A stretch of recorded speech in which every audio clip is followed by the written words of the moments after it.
Welcome to the Numerology and the Astrology for June 29th, 2020. If you add all those numbers together, you get a 21, and if you add the 2 and the 1 together, you get the number 3. So the number 3 is about triangulation.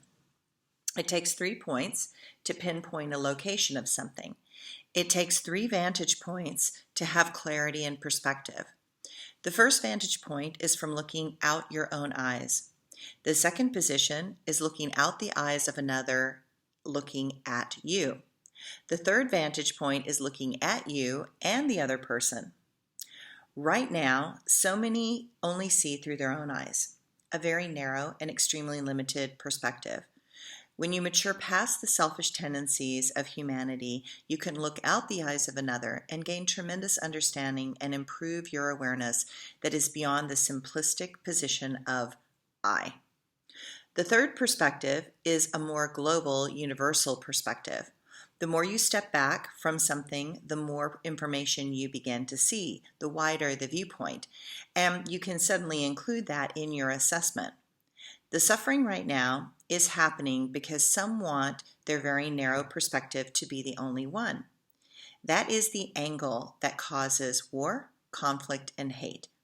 It is an angle that is so restricted that it attempts to control from making rules that only work for a few rather than the many. Do a simple exercise today. Look at your present conflict out your eyes. Then imagine that you can walk into somebody's body and feel into their experiences, their breathing, their challenges, their stresses, and their joys. Then see out of their eyes at how the same situation appears to them. How do they see you?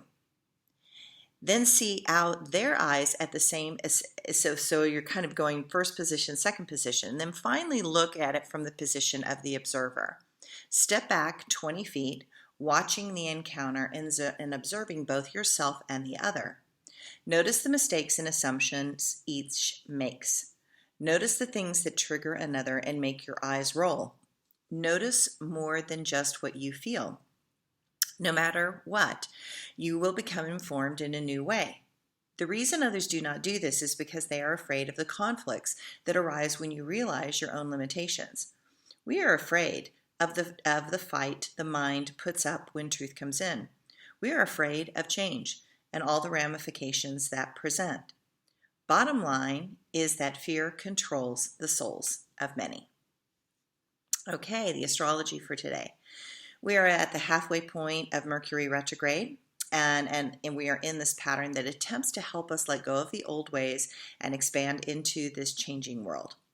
The world has drastically changed in a number of ways since the 1950s. The demographics of this country have radically altered, and we will not look like anything of the past as we go forward. That means we are supposed to adjust. And change is the name of the game this entire astrological cycle for the next 2+ years. Mercury is at the halfway point of the retrograde, and now it is a good time to look at what needs to move forward in your life. Don't be an old curmudgeon. Be at the cutting edge of this change manifesting. It will be more fun that way and exciting if you do just that. The moon is still in Libra just until around dinner time on the East Coast and forms squares with Jupiter and Pluto. They are both retrograde and building up some aggravation, upset, and irritation. Use the thrusting power that is coming tomorrow to explode you into a more creative place. Know that the tempers of others are a bit fiery.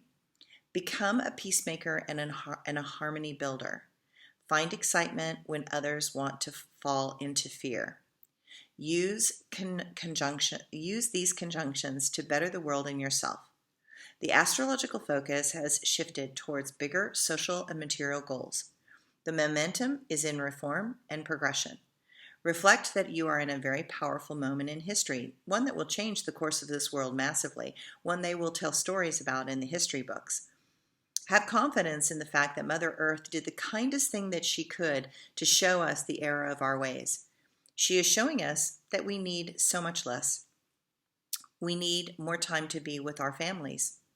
We need jobs that can work more remotely and not have an hour of travel time in both directions. We need less pollution. We need to see work and jobs in a very different light. We need to see each other with refreshed eyes and an open mind. Make the most out of make the most out of this change that you can. Have confidence that you can choose the moment to be an instigator for tremendous growth. There is no right, there is no wrong, there is only change and constant flux with what is really important. Your influence and insight grow when you are willing to explore all the possibilities.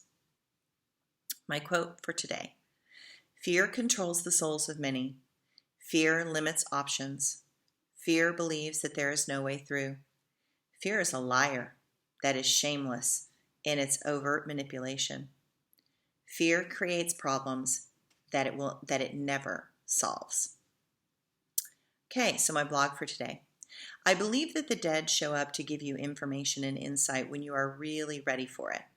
When I was a dancer for Ballet West, I had been asking for help and insight into my father and what I really needed to know about him, and that I did not really understand. Within a short period of time, his dead mother came into my awareness. She would hang out in the evening and tell me stories about his formative years and the situations that created my dad's personality. I got so much from those sessions with her. It helped me heal my relationship with him because I was able to step out of my perspective and take a look at what he saw when he looked at me through his eyes. I recognized how much of a challenge I was to him. Not that I was a bad kid. In fact, I was like the perfect child in most ways. But I pushed him in the ways of his beliefs. I wanted to believe and see a world that was growing and evolving, but in his reality and his job made him much more of a realist, and he saw the ugliness in the world and had learned how to keep his mouth shut and learned to work around the politics to get his job done in a way that supported a bigger picture. His dead mother was so helpful because she was there to guide me past my projections of him being so tough and hard on me. And instead, I could see that he was afraid and that he was afraid that I did not have enough toughness to deal with the harsh reality that was this world. I have to say that my father did not live in a fantasy at all. He was very good at dealing with what was right in front of him. But because of that, he did not have the best patience. Patience was a short string for him. You knew not to push it too far. I believe in life, you need to see where you are like your parents and where you have chosen to do it differently. Regardless, you have to know that your parents' genes run through you and are there to guide you in many situations.